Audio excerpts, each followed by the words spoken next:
जय हिंद, जय भारत। मैं रेबल श्रद्धानंद। निर्मला जी, आज का जो विषय है वो आपके ऊपर है। आप हमारी वित्त मंत्री हैं, फाइनेंस मिनिस्टर हैं, और मैं आपका टीवी के एक प्राइवेट चैनल में दिए गए इंटरव्यू के ऊपर देख रहा था और उसके ऊपर अपनी कुछ प्रतिक्रिया रखना चाहता हूं। मुझे बहुत दुख हुआ आपके कमेंट सुन के मैम। मुझे नहीं पता आप ये आंकड़े कहां से लाती हैं।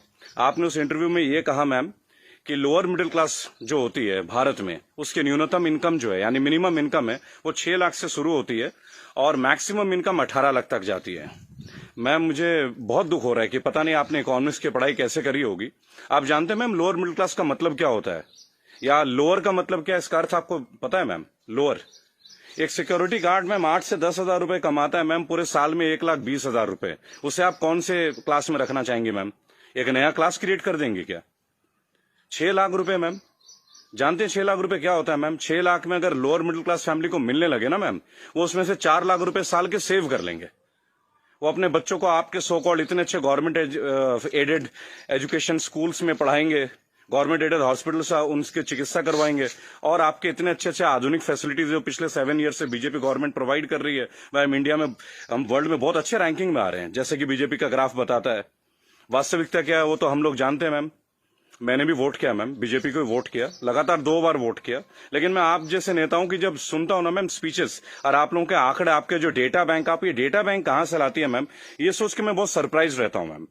आपने बोला 6 लाख न्यूनतम है, 18 लाख मैक्सिमम है मैम। 18 लाख समझते हैं आप मैम? 18 लाख क्या होता है मैम? 18 लाख तो मैम एक अच्छे खासे एमबीए का पैकेज नहीं है एनम में मैम, पर एनम का, वो भी टॉप इंस्टीट्यूट में पढ़ के। आपके सोकॉल्ड कॉलेजेस से जो बच्चे निकलते हैं, एमबीए, बीटेक, आप जानते हैं इनकी पैकेज कहां से स्टार्ट होती है मैम? तो इसका मतलब ये सब लोअर मिडिल क्लास में आते होंगे आपके हिसाब से। So called good MBA, so called good BTechs and MTechs, ये तो लोअर मिडिल क्लास से आते होंगे मैम। हायर वाले कौन होते होंगे ma'am? Highly rich people, highly rich industrialist. Upper middle class तो फिर आसमान में रहने और जमीन पर रहेंगे ही नहीं। अपने आंकड़े ठीक कीजिए मैम, देश एक मुश्किल दौर से गुजर रहा है। आप किस तरह की स्टेटमेंट दे रहे हैं? आपने उस दिन बोला मैं मुद्रा लोन में हमने इतने इतने लोगों को दिया, हमने उद्योग वालों को दिया, हमने बुनकरों को दिया। मैम, आपने किसको क्या दिया? पेपरों में दिया है क्या मैम? आपको मैं चैलेंज करता हूं Nirmala Sitharaman ji, I am officially challenging you ma'am. 100 youth लेके मैं आपके पास आने को तैयार हूं, जो ग्रेजुएट्स हैं, पोस्ट ग्रेजुएट्स। आप मुझे ये बताएं कौन से ब्रांच से आप उनको ये लोन देंगे मैम? मैं आपके पास ले आता हूं मैम, और मैं नतमस्तक हो जाऊंगा, क्योंकि जब आप 100 को देंगे, अगला 1 लाख यूथ मेरे साथ तैयार होगा मैम। केवल टीवी में आके ऐसे इंटरव्यूज मत दीजिए मैम। आप लोग अपने घरों में बैठ के थाली पीट रही हैं और आके अपने ये वक्तव्य सुना रहे हैं। अरे आप लोगों को अंदर आइए मैम, लोगों के बीच आइए। आपको तो अभी तक लोअर मिडिल क्लास फैमिली का डेफिनेशन नहीं मालूम है। और मैम, एक सवाल है मेरा आपसे और मोदी गवर्नेंस से। आप मुझे ये बताएं मैम कि राजनीति एक सेवा है या नौकरी है? मेरे स्पीचेस बेसिकली मैम कभी होते नहीं है, मैं लिख के कभी नहीं लाता मैम। जो मेरी खुद की फीलिंग्स है, मैंने अपने नाम में रेबल शब्द इसलिए, क्योंकि जो गलत है मैं तो बोलूंगा ma'am. I have the right to express my views. आप मुझे ये बताएं मैम, पॉलिटिक्स, राजनीति, इज इट ये सेवा है मैम या नौकरी है?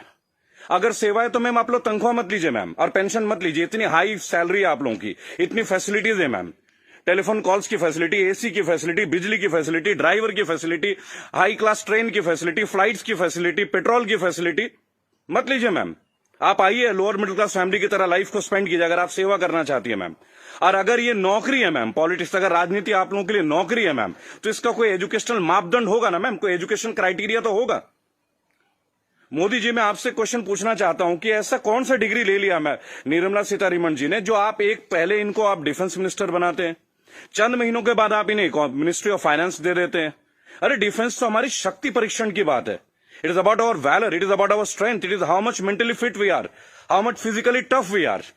How can you give a position, both the position to same person?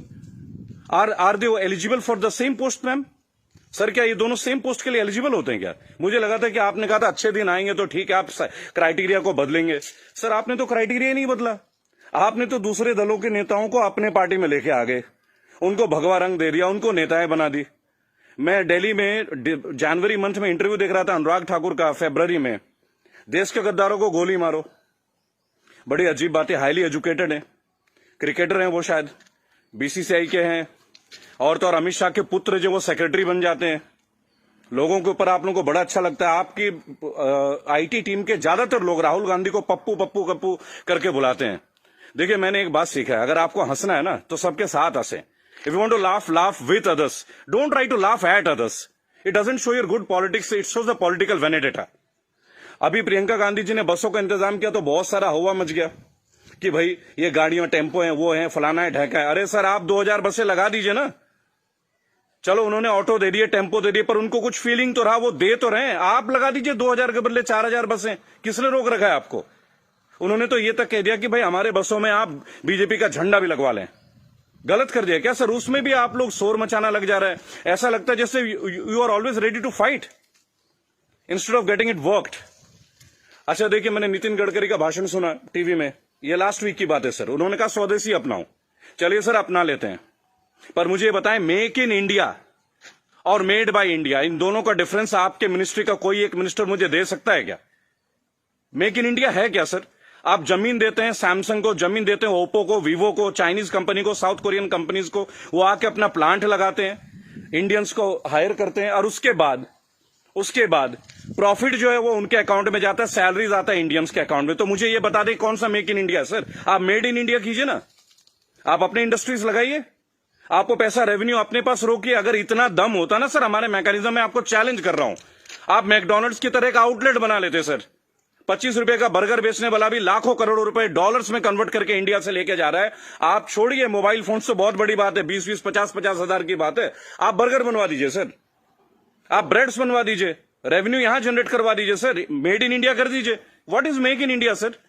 आप कहते हो स्वदेशी अपना, फॉरेन की कंपनी को आप जमीन अलॉट कर रहे हो, राइट? और आप कहते हो चाइना का बहिष्कार कर दो। आप मुझे बता दें बीजेपी के कौन से नेता के पास इंडिया वालों का फोन है सर?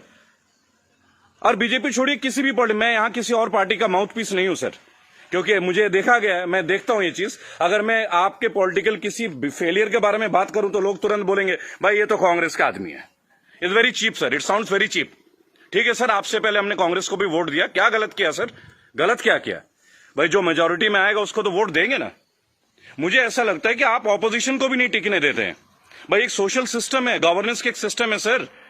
आप अच्छा गवर्नेंस करेंगे पर एक मजबूत ऑपोजिशन, आप तो ऑपोजिशन को ही परचेज कर ले रहे हैं आप लोग।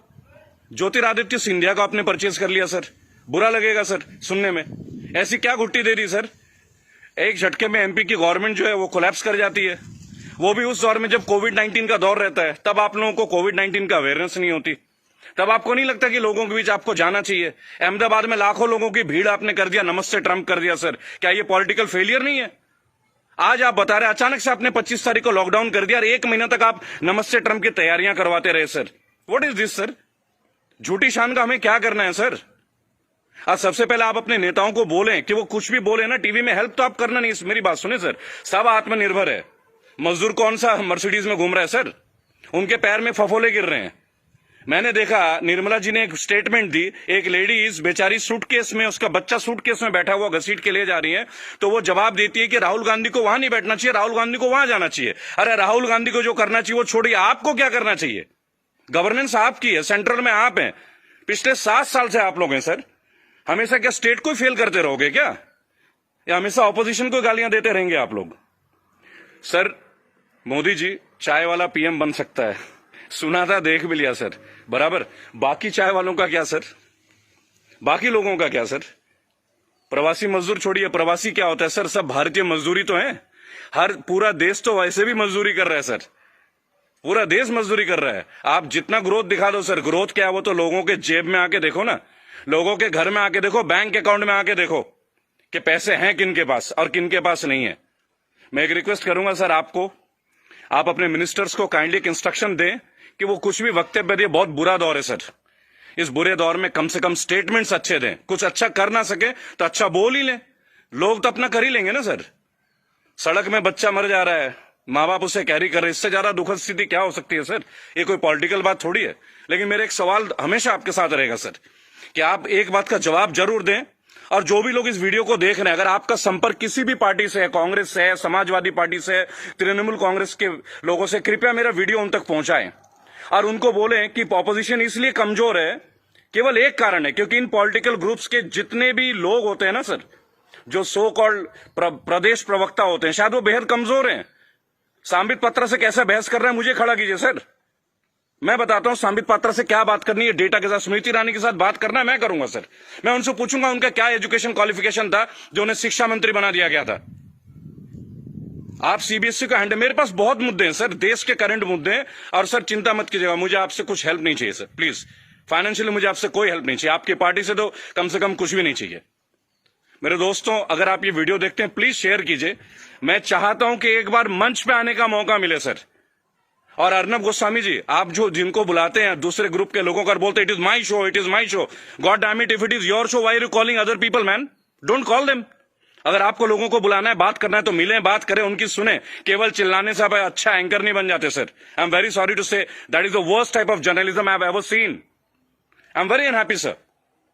मुझे लगता था आपके अंदर स्पिरिट है, पर आप तो लोगों को शोर मचा के चैनल ब्लॉक कर देते हैं, उसको बाहर कर देते हैं। What is this way of journalism sir? कि मेरे इस सवाल का जवाब दीजिए। मेरे इस क्या फिल्मी शूटिंग करते हैं क्या सर आप? चलिए सर, मुझे बुलाइए अर्नब जी, एक बार अपने चैनल पे बुलाइए मुझे। 5 स्टैटिस्टिक्स पे बात करूंगा, ग्राफ के साथ बात करूंगा, डेटा के साथ बात करूंगा आपके साथ। उसके बाद अगर आपकी बोलती ना बंद कर दी ना सर, तो मेरा नाम बागी श्रद्धानंद नहीं। मैं बीजेपी के अगेंस्ट नहीं सर, मैं बीजेपी गवर्नेंस के अगेंस्ट हूं। मुझे नहीं लगता भगवा पहनने से ही मैं हिंदुत्व का पहचान करा जाएगा। मेरे अंदर बहुत हिंदुत्व है। कमाल की बात देखिए, मेरी आखिरी लाइन है, गौर से सुनिएगा सर। श्रद्धानंद पति मेरा नाम है, जाति से मैं ब्राह्मण हूं, पढ़ा हूं क्रिश्चियन स्कूल से, saint Mary's English high school. और गर्व से कहता हूं सर, फादर हुआ करते हैं वहां पे, फादर गॉलबर्ट फर्टैडो, अब नहीं रहे सर, हमारे फॉर्मर प्रिंसिपल। क्या कमाल की शिक्षा दी है सर। इतने आईआईटीएन से निकलते हैं सर, कभी आप लोगों की जरूरत नहीं पड़ी सर। मुझे ताज्जुब लगता है, अंगूठा छाप के नीचे एमटेक वाला बंदा काम कर रहा है और हम उनको सुन रहे हैं। What the hell is going on sir? कहां है आपके अच्छे दिन? बुलाइए ना सर एक बार चैनल में। आपके जितने भी प्रवक्ता है ना सर, जितने भी प्रवक्ता है, अगर 10 मिनट का टाइम दे देना सर, उनकी बोलती बंद कर दूंगा। जय हिंद, जय भारत। मैं जानता हूं बहुत सारे लोग मेरे बातों से शायद नाराज हो, पर नाराज होना आपका काम है सर, मेरा नहीं। सही मुद्दे पे तो मैं बात करूंगा, जो नाजायज बात लगती है उसका तो मैं करूंगा सर। रेबल हूं तो रेबल की तरह पेश आऊंगा। जय हिंद, जय भारत। अगला मुद्दा 2 या 3 दिन के अंदर स्टैट्स के साथ आऊंगा सर। और मेरे दोस्तों, मैं दोबारा एक रिक्वेस्ट करता हूं, काइंडली अगर आप लोगों के पास कोई कॉन्टैक्ट है, मेरा वीडियो तमाम पॉलिटिकल ग्रुप्स के पास भेजें, एक मंच पे आने का मौका दें। इन्हें बताऊंगा सर, इन्हें बताऊंगा इन्होंने झारखंड के लिए क्या किया है, इन्होंने बंगाल के लिए क्या किया है, इन्होंने केरल के लिए क्या क्या, अरे उत्तर प्रदेश के लिए क्या क्या, वो भी बता दूंगा। हम भगवा में, उत्तर प्रदेश में सबसे महंगी बिजली हमारे यहां आती है। ये है ना अच्छे दिन।